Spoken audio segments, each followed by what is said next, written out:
하나님 말씀 사무엘하 2장 12절에서 17절까지 말씀입니다.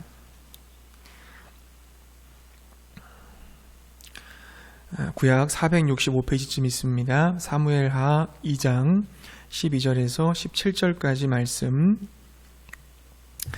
우리 같이 한 목소리로 읽겠습니다. 넬의 아들 아브넬과 사울의 아들 이스보셋의 신복들은 마하나임에서 나와 기브온에 이르고 스루야의 아들 요압과 다윗의 신복들도 나와 기브온 못가에서 그들을 만나 함께 앉으니 이는 못 이쪽이요 그는 못 저쪽이라. 아브넬이 요압에게 이르되 원하건대 청년들에게 일어나서 우리 앞에서 겨루게 하자. 요압이 이르되 일어나게 하자 하매 그들이 일어나 그 수대로 나아가니 베냐민과 사울의 아들 이스보셋의 편에 12명이요 다윗의 신복 중에 12명이라.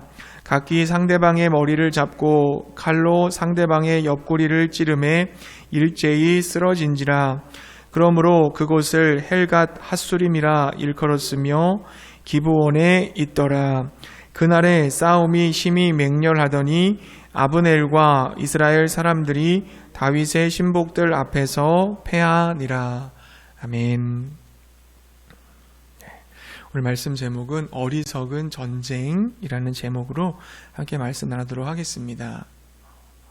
블레셋과의 전쟁에서 사울과 요나단이 전사했습니다.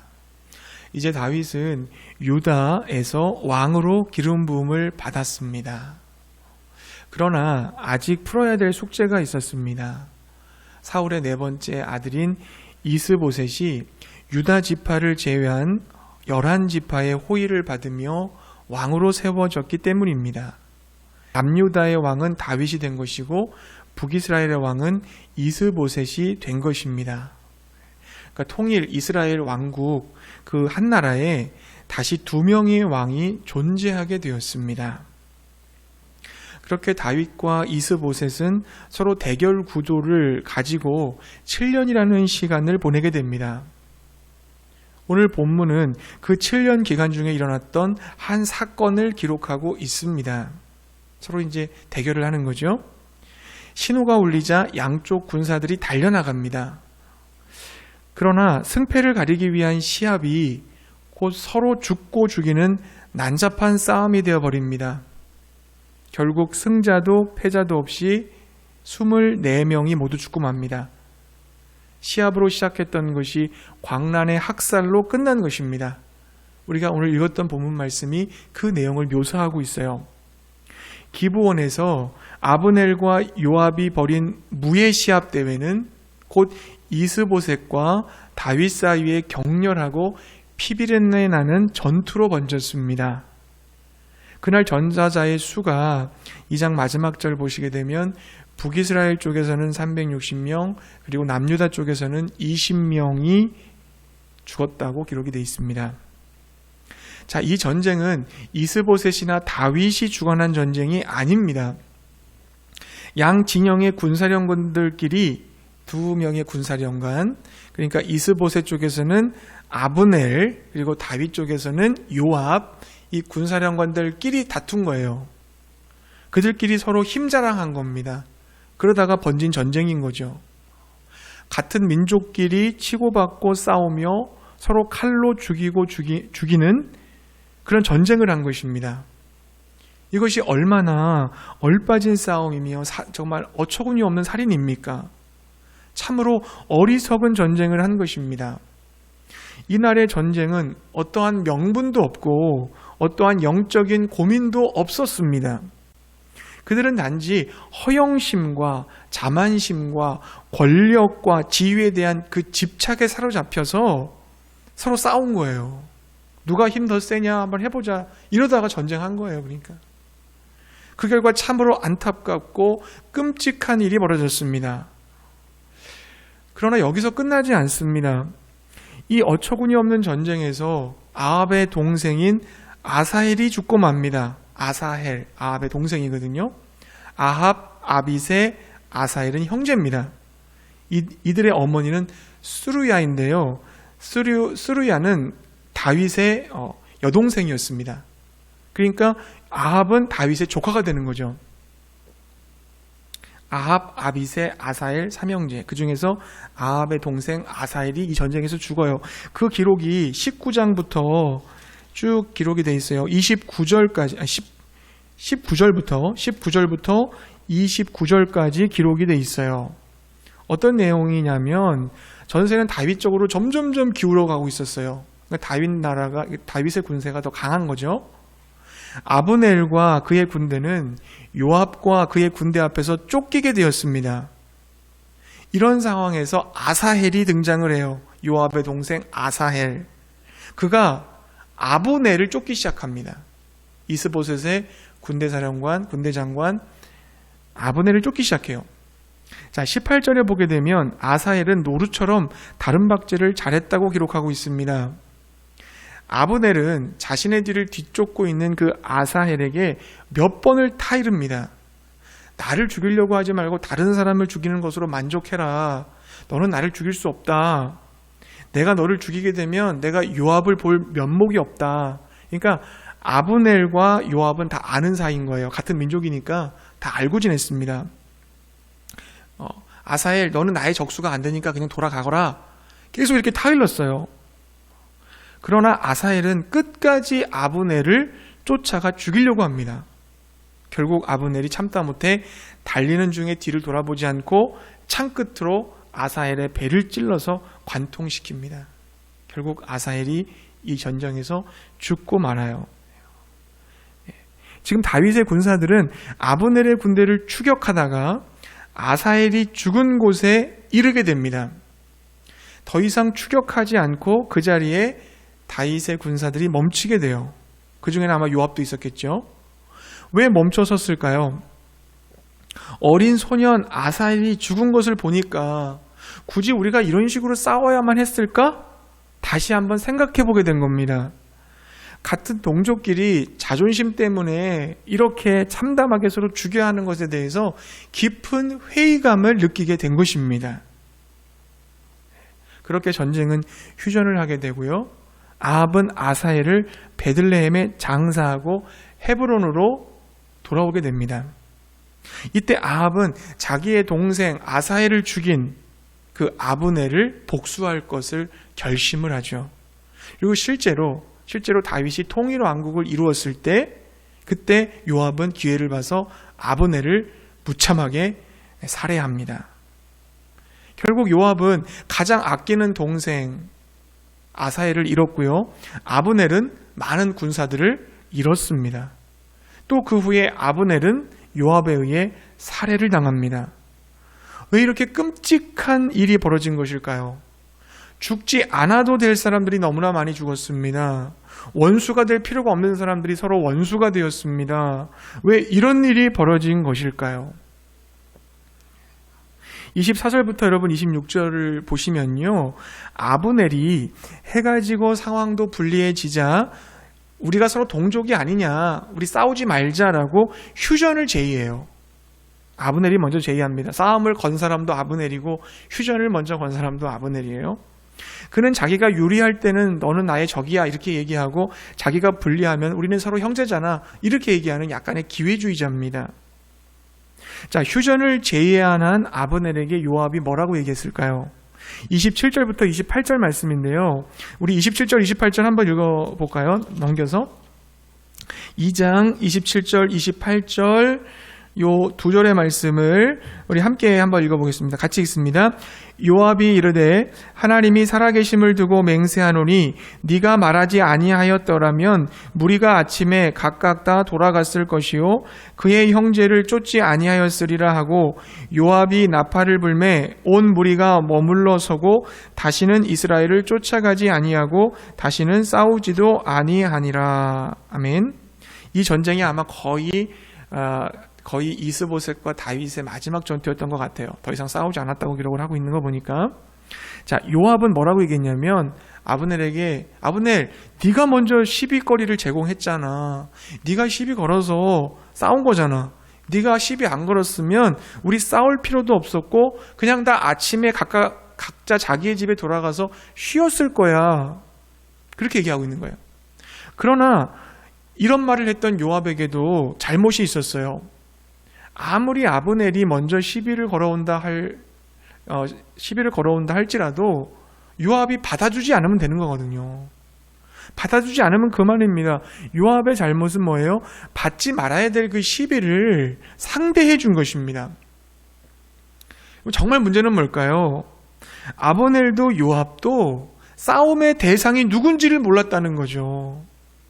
누가 나의 편이고 누가 나의 적인지를 모르는 겁니다. 어쩔 수 없이 지금 이스라엘 나라에 2명의 왕이 있지만 서로 동족이란 말이죠. 진짜 적은 누굽니까? 블레셋이에요. 이방 나라예요. 우리끼리는 서로 화합을 해야 됩니다. 2명이 왕이 된 것은 시간이 가서 하나님께서 조율을 해주시도록 맡겨야 될 것이고, 우리는 서로 화목을 해야 되는데 지금 블레셋이 적이고 이스라엘은 같은 편입니다. 그러나 이 무지했던 이들은 블레셋과는 싸우지 않고 동족인 이스라엘 민족끼리 서로 싸우고 만 것입니다. 비참한 살인이 벌어지게 됐어요. 사랑하는 성도님들, 우리는 싸움의 대상을 명확히 할 수 있어야 됩니다. 우리의 싸움의 대상은요, 내 옆에 있는 성도님들이 아니에요. 이웃들이 아닙니다. 내 가족이 아닙니다. 내가 싸워야 될 대상은 사탄 마귀, 그리고 이 세상, 그리고 나 자신의 정욕인 줄로 믿습니다. 여러분, 사탄의 계략이 뭐예요? 사탄의 계략은 나 자신과의 싸움을 못하게 하는 겁니다. 그리고 내 옆에 있는 형제와 자매들과 싸우라고 부추기는 거예요. 네가 문제가 아니라 저들이 문제야 라고 우리 귀에 속삭여줍니다. 그래서 이웃들의 단점을 폭로하고 정죄하고 미워하게 만듭니다. 여러분, 소년 다윗도요, 이와 같은 사탄의 유혹을 받은 적이 있었습니다. 다윗이 거룩한 분노를 품고 골리앗을 향해 나아가려고 할 때 그를 말리던 이들이 있었어요. 전쟁터에 있던 바로 다윗의 큰형 엘리압입니다. 엘리압은 다윗이 골리앗과의 싸움에 관심을 보이자 화를 냈어요. 너는 들에 가서 양이나 치지 왜 이곳까지 와서 설쳐대느냐, 호통을 칩니다. 심지어 뭐라고 말했냐면, 나는 내 교만과 네 마음의 완악함을 안다. 엘리압이 다윗에게 한 얘기예요. 하나님의 이름을 모욕하는 골리앗의 말을 듣고 거룩한 분노를 느끼며 흥분해 있는 동생에게 엘리압은 야, 너 건방지고 고집스럽다고 불같이 화를 내고 있습니다. 엘리압이 이렇게까지 화를 내며 다윗을 책망한 이유는 뭘까요? 나이 어린 동생의 실수로 우리가 이스라엘이 전투에서 패할까 봐 두려웠을까요? 아니면 자신의 가문이 사람들의 입에 오르락 내리락 하는 것이 염려되었기 때문이었을까요? 아닙니다. 형 엘리압은 동생 다윗이 선지자 사무엘을 통해서 이스라엘 왕으로 기름 부음 받은 것을 다 알고 있었어요. 봤어요. 그렇다면 다른 사람은 몰라도 그는 다윗을 장차 이스라엘의 왕으로 인정해줘야 되는 사람이었습니다. 그러나 그렇게 하지 않았어요. 자신이 큰아들임이었음에도 불구하고 왕으로 기름 부음을 받지 못한 것에 대한 아쉬움, 동생에 대한 시기가 남아 있었던 겁니다. 그 때문에 다윗을 호되게 책망하고 화를 낸 것입니다. 안타깝게도요, 많은 교회가 골리앗과 싸우기보다는 주님의 몸된 공동체를 함께 섬기는 성도님들끼리 싸우는 경우가 많습니다. 그 안에는 우리 안에서의 어떤 미움과 시기와 질투가 자리 잡고 있는지도 몰라요. 오늘날 적지 않은 교회가 골리앗과 같은 사단과 그리고 이 세상의 문화와 한번 맞서보지도 못하고 교회 안에 있는 엘리압과 싸우느라고 탈진해 있습니다. 여러분 기억하십시오. 우리의 대적은 골리앗이지 엘리압이 아닙니다. 우리가 골리앗이 아닌 엘리압과 싸우게 만드는 것이 사단의 계략이에요. 우리가 비본질적인 문제를 가지고 싸우는 것, 본질적인 문제가 아닌 것 같고 막 싸우는 것, 이것이 바로 사탄의 책략임을 잊지 마시기 바랍니다. 그리고 다윗에게 또 하나의 유혹이 있었죠. 그것은 사울 왕이었습니다. 사울 왕은 다윗을 인정하고 칭찬하지 않았어요. 다윗이 내가 저 골리앗과 싸우겠습니다, 사울에게 말하니까 사울이 뭐라고 그랬어요? 야, 너는 저 블레셋과 싸울 수 없어. 너는 소년이고 그는 어려서부터 장수야. 한마디로 뭐예요? 너는 안 돼. 이 얘기죠. 사탄은 사울 왕의 그 부정적인 생각을 통해서 다윗의 사기를 꺾어 놓으려고 했습니다. 사탄이 사용하는 전략은 이렇게 교묘하고 열심히 일하려고 하는 주의 일꾼들을 맥빠지게 하는 거죠. 그러나 다윗은 형에게 여태 분노하지 않았어요. 형 나한테 어떻게 그렇게 말할 수 있어? 싸움을 크게 만들지 않았습니다. 만약 이때 다윗이 마음을 다스리지 못하고 그 자리에서 형에게 대들었다면 어떻게 됐을까요? 평정심을 유지한 채 골리앗을 향해 담대히 나아가 싸울 수 있었겠습니까? 아마 형제 간의 싸움이라는 그 추한 모습만 남기고 모든 힘을 소진한 채 그저 초라한 모습으로 집으로 돌아가고 말았을 거예요.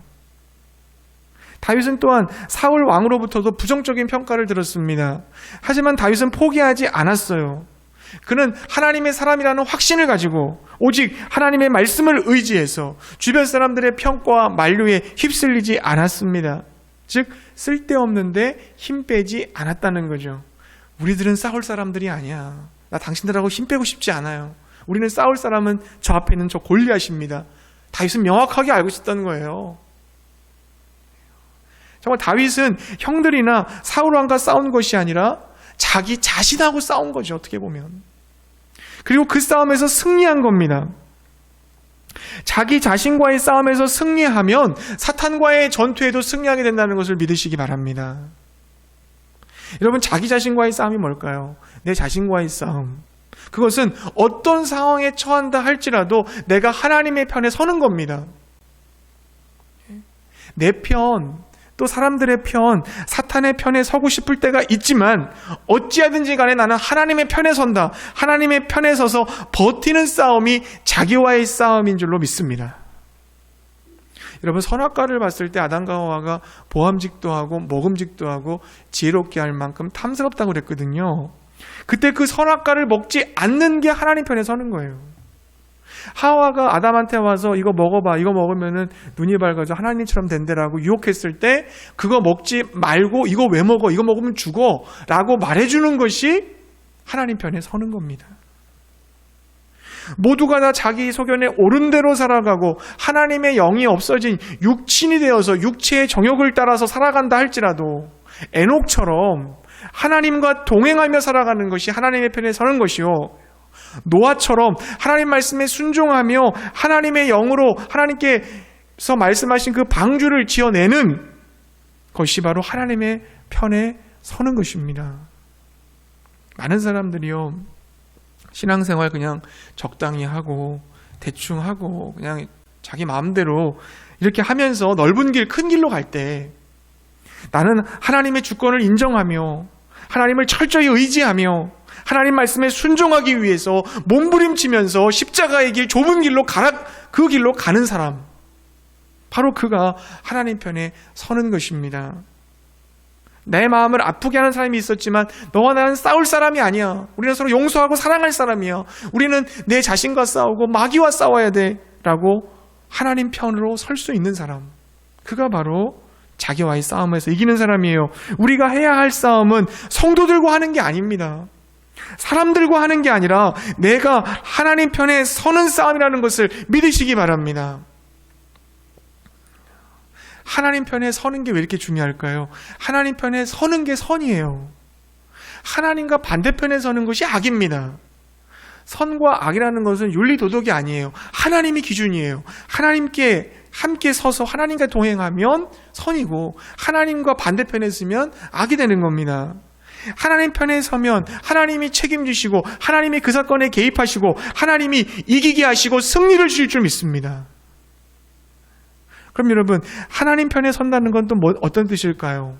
하나님 편에 선다는 것은 하나님께 내 마음을 두고 살아가는 거죠. 하나님께 내 마음을 두고 살아가는 것, 이것이 하나님 편에 서는 것입니다. 우리는 이렇게 말하는 분들을 제가 본 적이 있어요. 하나님, 저 부자 되게 해주시면 교회 열심히 나오고 봉사도 잘하겠습니다. 이렇게 말하시는 분들이 있어요. 그리고 만약에 하나님이 나한테 부자가 못 되면 하나님께 또 이렇게 말하죠. 제가 교회 안 나오는 것은, 제가 봉사를 안 하는 것은 하나님이 저 부자 만들어주지 않아서 그런 겁니다. 저는 정말 하나님을 섬길 마음이 있는데 하나님은 저를 안 도와주셔서 저는 하나님께 그렇게 섬겨드릴 수 없겠습니다. 이렇게 얘기하는 분들이 있어요. 여러분, 하나님이 문제인 겁니까? 하나님이 날 안 도와주었기 때문에 하나님이 문제의 근원인 겁니까? 하나님이 안 해주셔서 내가 못하는 걸까요? 아닙니다. 하나님이 문제가 아니라 사실은 내가 문제인 거죠. 하나님을 섬기려는 마음이 없는 내가 문제인 겁니다. 내 마음이 하나님께 있는 게 아니라 돈, 부자, 성공에 있는 거죠. 하나님께서 왜 우리에게 필요할 때마다 정확하게 안 주실까요? 왜 꼭 어렵게 만드신 다음에 문제를 해결해 주려고 하실까요? 하나님은. 그런 고민 해보셨습니까? 이스라엘 백성들이 출애굽을 해서 광야로 지나서 가나안을 향해 갈 때 홍해 바다가 있었잖아요. 홍해 바다 그냥 갈라주시면 안 됩니까? 막혀 있기 전에 그냥 미리 갈라놓으시면 되잖아요. 그러면 지나가면 되잖아요. 왜 쓴물을 마시게 하세요? 이미 그냥 단물 주시면 안 됩니까? 쓴물 먹고 써여서 막 원망불평하기 전에 단물로 다 바꿔놓고 단물 먹고 기쁘게 나가게 하면 안 됩니까? 왜 배고프게 만드세요? 배고프기 전에 만나랑 메추라기 막 내려주시면 좋잖아요. 왜 꼭 어렵게 하시고 힘들게 하고 나서 그걸 베풀어 주실까요? 그럼 만약에 하나님께서 이스라엘 백성들에게 아무런 문제도 없이 어려움도 없이 모든 것이 형통하고 술술 풀리고 평안하게 만들어 주었다면 이스라엘 백성들이 하나님을 더 잘 섬길 수 있었을까요? 정말 하나님을 사랑하고 하나님께 마음을 두고 하나님 편에 설 수 있었을까요? 모든 것이 다 좋았다면? 하나님께서 나를 부자로 만들어 주시고 내 가정의 문제를 해결해 주시고 성공하게 만들어 주시고 질병을 고쳐 주시면 정말 우리는 하나님을 잘 섬길 수 있을까요? 하나님을 사랑하고 하나님께 마음을 두고 하나님의 편에 우리가 설 수 있을까요? 만약에 하나님을 사랑하고 하나님을 마음에 두고 하나님의 편에 서는 사람이라면 나의 조건과 상황이 어떠한다 하더라도 최선을 다해서 힘과 능력을 다해서 하나님을 섬길 것입니다. 가난하면 가난한 대로 섬기는 것이고 건강이 안 좋으면 안 좋은 대로 섬기는 거죠. 부자면 부자인 채로 섬기는 것이고 또 건강하면 건강한 대로 섬기는 겁니다. 마음이 중요한 거예요. 사실은 마음만 있으면 가장 적은 거라도 하나님께 드리고 싶은 것이 그게 바로 사실 아닙니까? 정말 뭐가 중요한 거예요? 나에게 하나님을 향한 마음이 없다는 것이 가장 큰 문제인 거죠. 사실은 나의 마음은 사실 돈에 있었고 명예에 있었고 성공에 있었던 겁니다. 건강에 있었던 거예요. 우리는 그걸 잘 몰라요. 근데 하나님께서 너희들의 마음이 어디 있는지를 바라라고 가르쳐 주실 때가 있어요. 그건 뭐냐면 우리가 문제 앞에 섰을 때, 어려움 앞에 섰을 때 그 문제가 채워지지 않고 해결되지 않았을 때 우리 안에 원망과 불평이 나온다면 나는 하나님께 마음을 두고 있었던 게 아니라 그 사건, 그것에 대해서 마음을 뺏기고 있는 사람이라는 것을 하나님이 우리에게 가르쳐 주시는 겁니다. 하나님은 그런 우리들의 마음을 드러내기 위해서 내 마음이 하나님을 향해 있지 않고 네가 다른 것을 향해 있다는 것을 가르쳐주기 위해서 때로 우리를 고난의 자리로 인도해 가셨던 거예요. 그래서 홍해도 주시고 쓴물도 주시는 거예요. 고난을 통해서 어떻게 하라는 겁니까? 틀어져 있는 내 마음을 교정하라는 거죠. 빼앗겼던 그 마음을 하나님께로 향하라는 겁니다. 그래서 하나님 편에 설 수 있도록 하기 위해서 우리로 환난을 통과하게 하시는 줄로 믿습니다. 왜 다윗이 하나님 마음에 합한 사람일까요? 다윗은 그 마음을 하나님께 두려고 노력한 사람이에요. 완벽하지 않았어요. 다윗도 넘어진 적도 있어요. 그래도 하나님께 마음을 두고 하나님의 편에 서려고 하고 골리앗 앞에서도 네가 어떻게 하나님을 모욕할 수 있느냐, 하나님 편에 서려고 하고 나를 죽이려고 하는 원수였지만 하나님의 기름 부은 바람이기 때문에 그를 죽이지 않고 용서했던 하나님 편에 서려고 하고 길르앗 야베스 사람들을 사울을 도와줬지만 사울을 사랑하는 마음으로 그들을 선대해주고 하나님 편에 서는 거예요. 그 하나님을 사랑하고 하나님께 마음을 둔 거예요. 하나님을 섬기려 했던 사람이 바로 다윗이었습니다. 목동 시절이었으나 그때도 하나님 사랑하고요. 왕이 되어서도 겸손하게 하나님 사랑하고, 죄가 찔렸을 때는 눈물 흘리며 회개하고 하나님 뜻대로 살려고 몸부림치고, 하나님을 너무 사랑하니까 하나님을 향한 시를 지어드리고 찬양을 올려드리고, 사람들과 싸우지 않고 자기 자신과의 싸움을 했던 사람이 바로 다윗이었어요. 그렇기 때문에 하나님께서는 내 마음에 네가 합하다, 네가 나에게 마음을 줬다, 이렇게 하나님께서 인정해 주신 거예요. 사랑하는 성도님들, 자기 자신과의 싸움을 싸우시기 바랍니다. 하나님 편에 서야 되겠다는 싸움을 하세요. 하나님께 내 마음을 드리려고 하는 싸움 하시기 바랍니다. 그래서 나를 이기고 사탄을 이기고 세상을 이기는 믿음의 사람들 되실 수 있기를 바랍니다.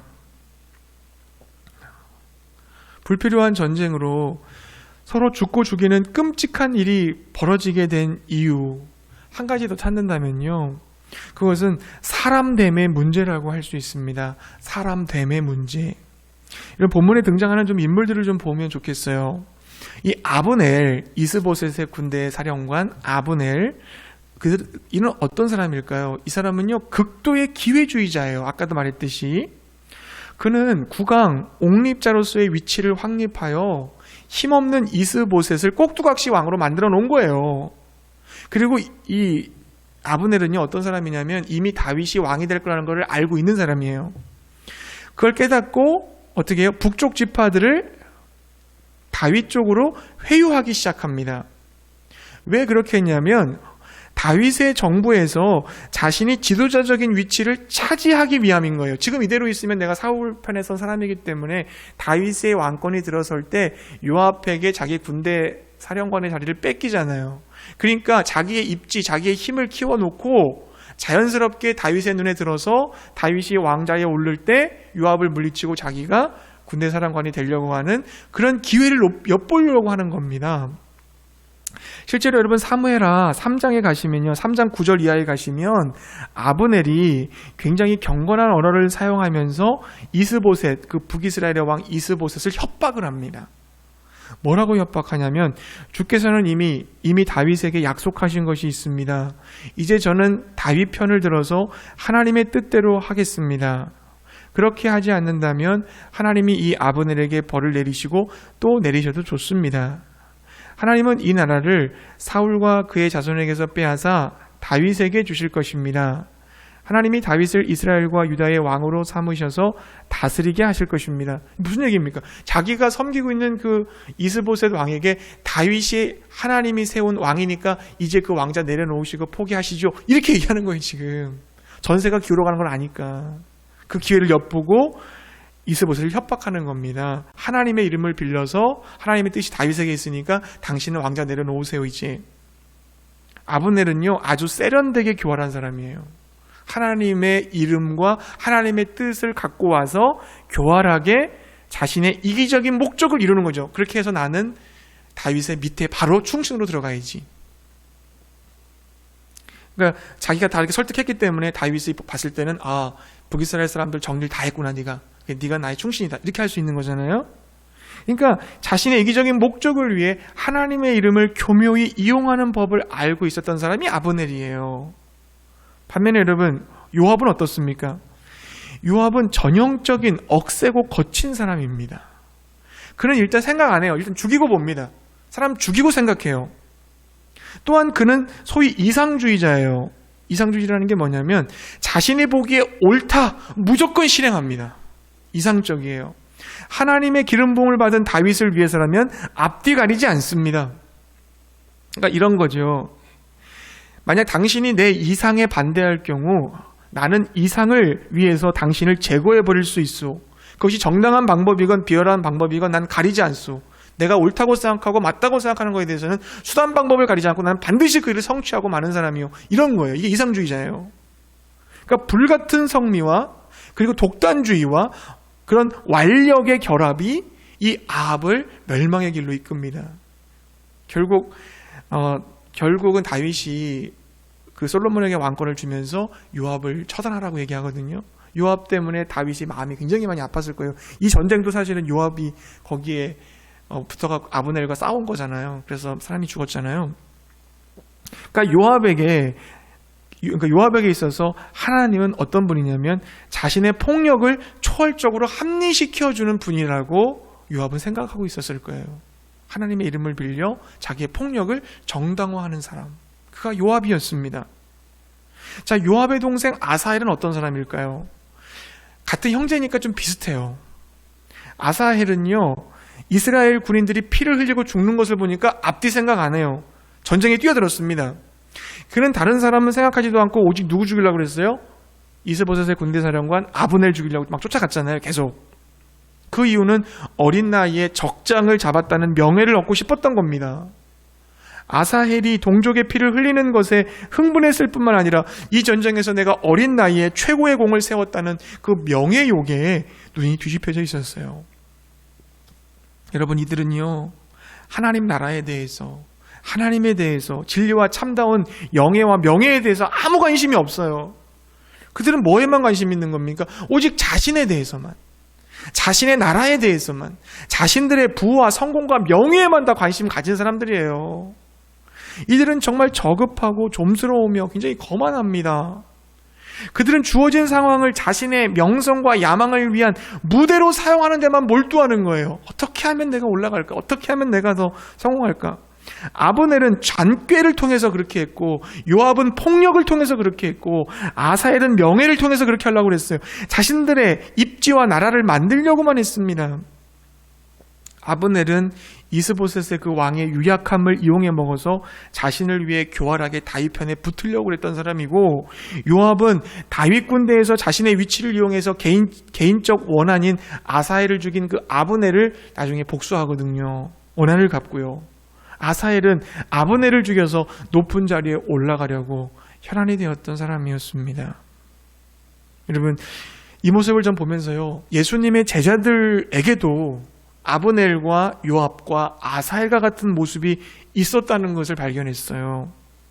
제자들이요, 예수님이 십자가를 지겠다라고 얘기했을 때 서로 누가 크냐고 싸웠잖아요. 누가 그 예수님의 보좌 우편에 앉습니까? 누가 큰 사람입니까?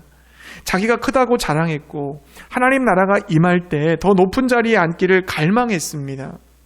그때 예수님께서 그들에게 뭐라고 말씀하셨어요? 마가복음 10장 41절과 44절에 이렇게 기록합니다. 예수께서 불러다가 이르시되 이방인의 집권자들이 그들을 임의로 주관하고 그 고관들이 그들에게 권세를 부리는 줄을 너희가 알거니와 너희 중에는 그렇지 않을지니 너희 중에 누구든지 크고자 하는 자는 너희를 섬기는 자가 되고 너희 중에 누구든지 으뜸이 되고자 하는 자는 모든 사람이 종이 되어야 하리라. 아멘. 예수님은 제자들에게 어떤 사람이 되라고 말씀하고 있는 거예요? 어떤 사람이 되면 이렇게 크려고 누가 더 큰가를 위해서 막 그 경쟁하고 싸우는 싸움을 안 할 수 있다고 말씀하셨습니까? 어떤 사람? 섬김의 사람이 되라고 말씀하셨어요. 종이 되라 그렇게 말씀하셨어요. 누구나 모든 이 사람은 권력의 욕구가 있고 지배하고 싶은 욕망을 다 가지고 있습니다. 하지만 주님은 자신을 따르는 제자들만큼은 이런 계급의식을 극복해야 된다고 말씀해 주시는 거예요. 우리가 어떤 책임 있는 자리에 올라간다 할지라도 우리는 거기서 지배하고 권세를 누리고 주관하려고 하는 것이 아니라 섬기기 위해서 그 자리에 올라간 줄로 믿습니다. 섬김의 리더십이에요. 여러분, 주님의 제자로 살기를 원하십니까? 섬길 각오를 하시기 바랍니다. 섬김의 각오가 없다면 내 안에는 지배하려고 하는 욕망이 어느덧 솟아나기 시작할 거예요. 주님, 내 마음이 누군가를 지배하려는 마음이 아니라 섬김의 마음이 될 수 있게 해주세요. 날마다 여러분의 마음을 다스리고 기도하시기를 바랍니다. 주님은 한평생 자신을 제대로 따르기 원하는 제자들에게 섬길 각오하고 나를 따라오라. 자기 충족감을 누리기 위해서 나를 따라서는 안 된다. 너의 성공을 위해서 나를 따라서는 안 된다. 요청하셨습니다. 자기를 높이고 자기를 위해서 주님을 따르는 사람은 주님의 제자가 될 수 없습니다. 섬길 각오를 하고 섬김의 사람으로 여러분 주님을 따라가실 수 있기를 바랍니다. 또 하나 말씀드리면요. 섬김의 사람 하나 말씀하셨고요. 또 하나 말씀하신 게 있어요. 주님께서 이 말씀 속에서 또 하나는 고난의 사람이 되라고 하셨습니다. 고난의 사람. 그 제자들과의 예수님과의 대화를 보다 보면요, 야고보와 요한이 주의 우편과 좌편에 앉게 해달라고 얘기했거든요. 그때 예수님께서 뭐라고 말씀하셨냐면 너희는 너희가 구하는 것이 뭔지를 모른다, 그렇게 말씀하셨어요. 지금 예수님의 마음과 생각은 오직 십자가거든요. 그 십자가에 달려 내가 죽어야 된다는 걸 굉장히 깊이 묵상하고 계셨어요. 그러면 예수님의 좌우편이면 어디입니까? 예수님 돌아가실 때 강도가 우편과 좌편에 죽었잖아요. 그러니까 하나님 나라의 우편과 좌편에 앉는 사람들은 그 누굴 말하는 겁니까? 예수님과 함께 십자가에 죽어야 된다는 걸 말해주시는 거예요. 즉 너희들이 정말 이 고난이라는 걸 모른다, 그렇게 말씀하신 거죠. 내가 마시는 잔을 너희가 마실 수 있으며 나의 받는 세례를 너희가 받을 수 있느냐, 이렇게 물으셨어요. 고난은 제자에게 있어서 피할 수 없다는 겁니다. 반드시 받아야 되고 겪어내야 되고 통과해야 된다는 것입니다. 섬김이라는 것은 여러분, 내가 누군가를 섬기려고 한다면 나는 손해를 좀 봐야 돼요. 어쩔 수 없어요. 내가 흙을 묻혀야 누군가를 섬겨줄 수 있고 내가 땀을 흘려야 누군가에게 유익이 될 수 있어요. 유익을 줄 수 있어요. 진정한 섬김을 구하는 사람들에게 주님은 고난이라는 것은 피할 수 없다. 희생과 대가 지불이라는 것은 없어서는 안 된다. 그렇게 말씀하신 겁니다. 그러나 여러분 기억하십시오. 고난으로 끝나는 것이 아니라 고난 후에는 영광이 있습니다. 예수 그리스도께서 누리셨던 그 부활의 영광이 바로 고난에 동참한 주의 제자들에게도 허용된다는 것을 여러분 믿으시기 바랍니다. 주님께서 우리를 영화롭게 만들어 주실 거예요. 우리의 신앙 선배들이 그토록 많은 고난과 아픔 속에서도 믿음의 절개를 지킬 수 있었던 이유는 예수 그리스도와 함께 받을 그 영광을 알았기 때문에, 그 영광을 마음에 소망했기 때문에 그것을 이겨낼 수가 있었던 것이었습니다. 사랑하는 성도님들, 예수님의 제자인 우리들은 어떤 사람이 돼야 됩니까? 기회주의자가 되면 안 돼요. 이상주의자가 되면 안 돼요. 내 목적을 위해서 어떤 수단과 방법도 다 사용하겠다, 이런 사람 되면 안 돼요. 폭력주의자가 되면 안 돼요. 세속주의자가 되면 안 됩니다. 자기 자신을 위해서 남을 이용하며 수단화해서는 안 됩니다. 우리는 섬김의 사람, 고난의 사람이 되어야 될 줄로 믿습니다. 나를 누군가에게 선물로 줄 수 있어야 돼요. 나를 누군가에게 선물로 줄 수 있어야 돼요. 자기 초월이라고 했죠. 나의 담을 뛰어넘어서 나를 초월할 수 있어야 돼요. 이웃에게 다가갈 수 있는 주님의 사람들이 되실 수 있기를 바랍니다. 이제 말씀을 정리하겠습니다. 어리석은 전쟁, 그 전쟁은 왜 벌어졌습니까? 싸움의 대상을 몰랐기 때문에 벌어진 거예요. 그 전쟁은 섬김과 고난의 사람이 되지 못했기 때문에 벌어진 것이었습니다. 지금도 여러분, 우리는 싸울 필요가 없는 싸움을 너무나도 많이 하는 경우가 있어요. 어리석은 전쟁이 너무 많아요. 그것을 그칠 수 있기 바랍니다. 그러기 위해서는요, 나 자신하고 싸워야 돼요. 내가 하나님 편에 서겠다라고 하는 싸움을 싸워야 됩니다. 하나님께 내 마음을 드리는 싸움을 싸우시기 바랍니다. 그리고 나를 초월하는 사람, 섬김과 그리고 고난의 사람이 되시기 바랍니다. 그리하여서 미움과 다툼과 전쟁이 있는 곳에, 저와 여러분들이 그곳에 들어감으로 말미암아 화평하게 되고, 그리고 평화와 안식을 만들어가는 진정한 하나님의 사람들, 예수님의 제자들이 되실 수 있기를 주의 이름으로 축복합니다.